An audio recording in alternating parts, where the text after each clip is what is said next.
Ce matin, j'ai le très grand plaisir d'accueillir Mahi Benbine, écrivain, peintre et sculpteur. Mahi Benbine, bonjour. Bonjour, bonjour Nadia.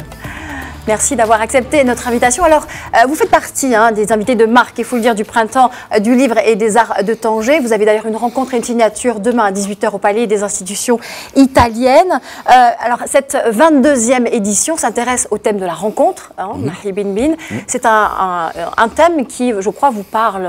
Moi, je suis dans mon élément. C'est-à-dire, il y a la peinture, la littérature, et je trouve ça formidable parce que il s'ouvre. Exact, ouais. Ce printemps des livres, et des arts et des livres, il s'ouvre un peu à la musique, il s'ouvre un peu à la bande dessinée, il s'ouvre un peu, et c'est formidable, parce qu'il ne faut pas rester enfermé, il ne faut pas rester enfermé dans les mots, et c'est bien, c'est bien. Moi, je suis très content d'être là. Et il y a de la musique, de la psychanalyse aussi. Mais c'est vraiment foisonnant. Il y a des poids lourds, des écrivains absolument magnifiques. Il y a Sylvie Germain, il y a Fouad Aroui, il y a Ali Ben Mkhlouf. Je veux dire, il y a du beau linge dans cette affaire. Est-ce que la rencontre, c'est quelque chose qui vous inspire dans vos livres, dans votre dernier roman notamment, peut-être, Mahi? Le dernier roman, ça fait déjà un an et quelques. J'ai envie de sortir de ce roman. D'accord. J'ai passé un an à tourner dans le monde entier. On est à 10 traductions. Et donc, je suis déjà dans le nouveau roman. D'accord, on passe à la peinture alors. Donc, Mahi Benbine, vous avez un vernissage à la librairie Les Insolites à Tanger demain, donc à 20 h, c'est ça. L'exposition s'appelle Masque. Là encore, malgré les masques, la rencontre est possible et cela nourrit vos peintures. Expliquez-nous un peu ce concept. Déjà, c'est ma copine qui a cette librairie qui s'appelle Les Insolites, qui est une librairie formidable. C'est une fille qui fait un travail formidable, qui se bat avec les moyens du bord. Et donc, en général, je ne fais pas d'exposition dans j'ai des œuvres très souvent qui font 3 mètres, qui sont énormes. Mais Stéphanie est ma copine et je soutiens cette galerie depuis sa création, et donc j'avais envie de faire une petite exposition. Il y aura 14 ou 15 petits dessins que j'ai fait spécialement pour elle et pour cette expo, et j'en suis très très très content.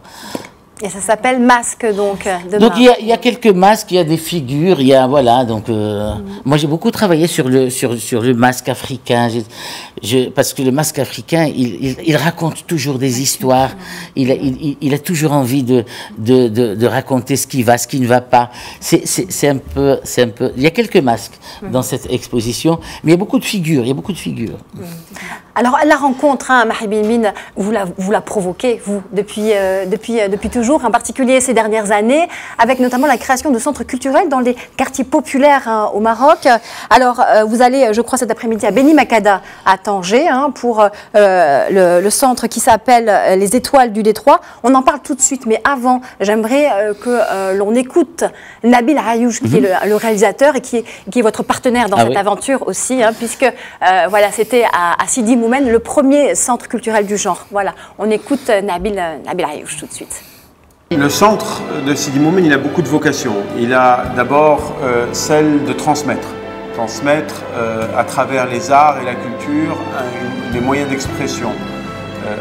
Donner la possibilité à des jeunes à qui on dit que la violence ne doit pas être un moyen d'expression, lui donner d'autres moyens d'expression, le cinéma, le théâtre, la musique, la danse, le chant, la photo. Il a aussi comme vocation de révéler des talents, des jeunes talents. Ça, c'est très important parce que ce talent, il est là, il existe à Sidi Moumen, il est partout autour de nous. C'est des jeunes qui n'ont jamais rêvé un jour de pouvoir devenir artistes et qui, là, ont la possibilité, à travers ce centre, de pouvoir se révéler quelque chose qui est caché à l'intérieur. Et puis, le troisième enjeu de ce centre, c'est de briser ce mur invisible qu'il y a entre les différentes catégories de la population et de permettre le rapprochement et la mixité, de permettre à des gens comme ce soir, qui viennent du centre-ville de Casa, qui n'ont jamais mis les pieds ici, à Sidi Moumen, de venir écouter un concert de musique, voir une exposition photo, alors que c'était quelque chose de tout à fait impossible pour eux il y a quelques années.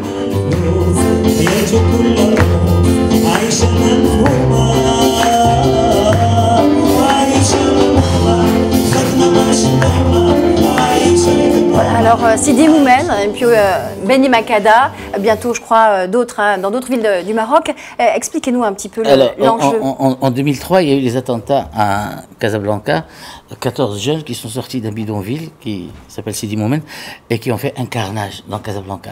Donc j'ai écrit un roman qui s'appelle Les Étoiles de Sidi Moumen et Nabil Ayouch a fait une adaptation de ce film au cinéma qui s'appelle Les Chevaux de Dieu. Et là, on s'est dit, on a gagné plein de fric dans cette affaire. Peut-être qu'il faudrait qu'on le rende un peu. Et alors, on a décidé de créer un centre culturel à Sidi Moumen. Alors, le centre culturel, c'est 2000 mètres couverts, on a quelque chose comme entre 500, 600, et ça va jusqu'à 1000 gamins qui viennent, ils ont un cinéma, une salle de musique, une salle de danse, etc. C'est-à-dire, on voulait dire à ces enfants, ne basculez pas dans l'extrémisme, mais vous avez une alternative. Parce que d'habitude, on leur dit, ne basculez pas, mais on leur offre rien. Là, on leur offre une alternative, c'est-à-dire, vous avez une médiathèque avec 15 000 livres, vous avez 40 ordinateurs, c'est-à-dire, vous pouvez vous réfugier dans la culture. Et donc, on a créé ce premier centre. Et puis, ça a tellement bien fonctionné qu'on était tenté d'en ouvrir un autre. Donc, on en a ouvert un autre à Beni Makada. C'est-à-dire, on choisit toujours des lieux un peu chauds, des lieux un peu difficiles, où il n'y a rien. Parce que c'est vrai qu'il n'y a pas grand-chose dans ces quartiers un peu déshérités, un peu défavorisés. Et là, on est en train... le truc prend... Et là, on est en train de rêver. On va ouvrir 3 autres centres à Fès, à Safi et à Gadir. Et on se dit, mais pourquoi ne pas en créer des tonnes? C'est la seule façon de répondre au radicalisme, c'est donner des lieux aux jeunes où ils peuvent se rassembler, où ils peuvent rêver, où ils peuvent faire de la musique. Vous avez vu des images. On a des musiciens absolument magnifiques qui sont sortis de Sidi Moumen et on essaie de les exporter. D'ailleurs, ils jouent dans le dernier film Razia de Nabil Ayouch. C'est une équipe de Sidi Moumen. Voilà. Donc on peut arranger un peu ce qui peut encore l'être dans ce joli pays. D'accord. Alors, il y a des musiciens, est-ce qu'il y a des peintres aussi? Parce que c'est la culture plurielle. Il y a des peintres, il y a des photographes, c'est-à-dire, c'est un peu comme des centres culturels français, mais pour les pauvres, dans des lieux, parce que les centres culturels français, ils sont toujours dans des lieux un peu favorisés, etc. Ils sont dans Casablanca, ils sont dans Marrakech, au Guéli. Là, il y a un engagement, il y a un objectif. Et d'ailleurs, ils nous aident beaucoup. On a fait des partenariats avec la France, l'Allemagne, l'Amérique, etc. C'est-à-dire, on a fait des partenariats, ils nous donnent leurs spectacles. On peut faire des choses, on peut vraiment faire rêver les enfants et au lieu de les laisser s'enfermer dans des garages avec des mafias pseudo-religieuses, eh ben, ils peuvent venir chez nous et ils peuvent rêver et nous on rêve avec eux.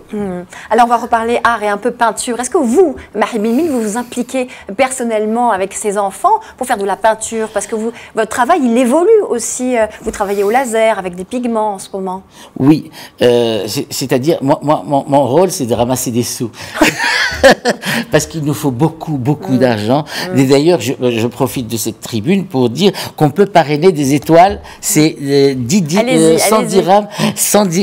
dirhams par mois et on peut parrainer une étoile.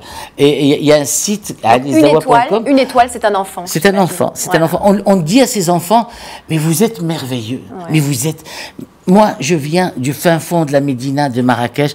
Ma mère était secrétaire, elle avait 7 gosses. Et donc, je viens du même endroit que ces gens. Nabil Ayouch, il vient de Sarcelles. Et vraiment, il a pu faire cette carrière formidable de cinéaste. C'est parce qu'il y avait les MJC. Tu te souviens de MJC, Oui, toi qui viens de... j'ai connu les MJC. Ouais. Voilà, donc on peut vraiment changer les choses si tout le monde donne un peu du sien. Voilà, l'appel est lancé. Un mot, Mahi Bin, sur la Légion d'honneur que vous avez récemment reçue à Marrakech, justement, une distinction de taille faite par la France. Qu'est-ce que vous avez vraiment ressenti à ce moment-là? Ben, j'étais flatté, évidemment.